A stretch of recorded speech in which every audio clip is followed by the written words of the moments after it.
Vamos voltar no tempo, para 1692, numa pequena e isolada vila puritana. Lá, o medo deu origem a uma loucura coletiva que consumiu todo mundo. Essa é a história de Salem, um capítulo bem sombrio da história americana que, olha, mais de 300 anos depois, ainda serve como um grande aviso para todos nós.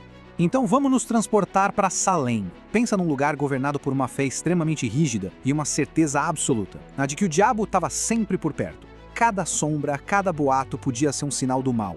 E é nesse cenário, que já era um verdadeiro barril de pólvora, que uma pequena faísca está prestes a ser acesa. Essa é a pergunta que fica, né? Como é que pode uma comunidade chegar ao ponto de se autodestruir? De vizinhos se voltarem contra vizinhos? Para a gente conseguir encontrar uma resposta, a gente precisa entender direitinho como esse pânico todo começou. Para entender o que aconteceu, primeiro a gente precisa entrar na cabeça das pessoas de Salem. O mundo deles era um lugar onde o sobrenatural não era só uma superstição, não. Era um fato da vida. Acontecia todos os dias. A vida puritana era bem austera. Eles acreditavam que o mundo era um campo de batalha entre o bem e o mal, e que o diabo era essa tal presença ativa, sempre ali, tentando corromper as pessoas. Essa mentalidade, claro, criou um terreno super fértil para a desconfiança e para o medo. Qualquer comportamento um pouquinho fora da curva já era visto com muita suspeita. E foi exatamente aí que a faísca surgiu. Betty Paris, de 9 anos, e a prima dela, Abigail Williams, de 11, começaram a ter uns sintomas muito bizarros. Eram convulsões, gritos do nada, parecia que elas estavam sendo controladas por uma força invisível. E isso, claro, deixou a comunidade inteira apavorada. O pai da Betty, desesperado, chamou o médico. Só que, sem nenhuma explicação da medicina para aquilo, o doutor chegou a uma conclusão que, hoje, soa aterrorizante. As meninas não estavam doentes, elas estavam enfeitiçadas. A palavra bruxaria foi dita em voz alta, e a caça tinha começado. A partir desse momento, a coisa virou uma bola de neve incontrolável. O pânico se espalhou que nem fogo em palha seca. O medo deu lugar a acusações e a situação saiu completamente de controle.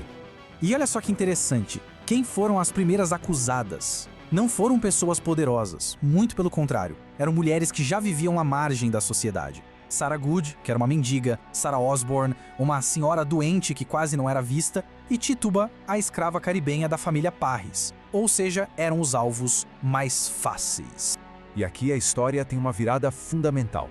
A Tituba, sob uma pressão absurda, quem sabe até tortura, confessa.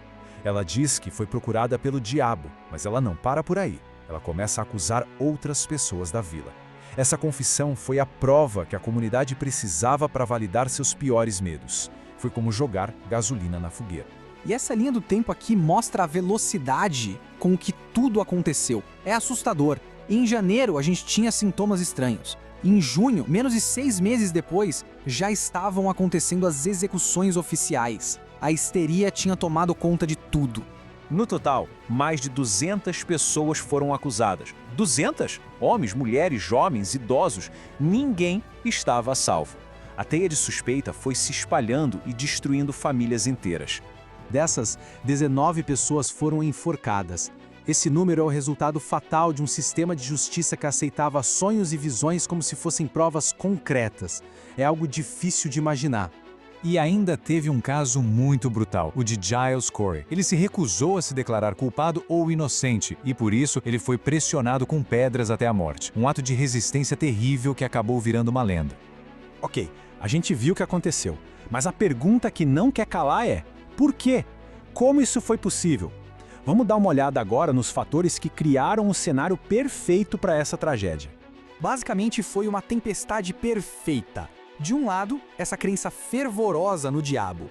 Do outro, problemas bem humanos, como disputas por terras, rixas entre famílias. E para completar, um sistema legal que aceitava as tais provas espectrais. Ou seja, se alguém sonhasse que você era bruxo, isso podia ser usado no tribunal. A receita para o desastre estava pronta.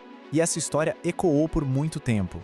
Séculos depois, lá nos anos 1950, o dramaturgo Arthur Miller usou os julgamentos de Salem como uma grande metáfora na sua peça As Bruxas de Salem. Ele fez um paralelo com a perseguição política aos comunistas daquela época, o macartismo. Basicamente, ele mostrou como uma caça às bruxas pode acontecer de várias formas. Tá, mas como é que essa loucura toda acabou? E o que ficou disso? Vamos ver agora como Salem lidou com as consequências das próprias ações.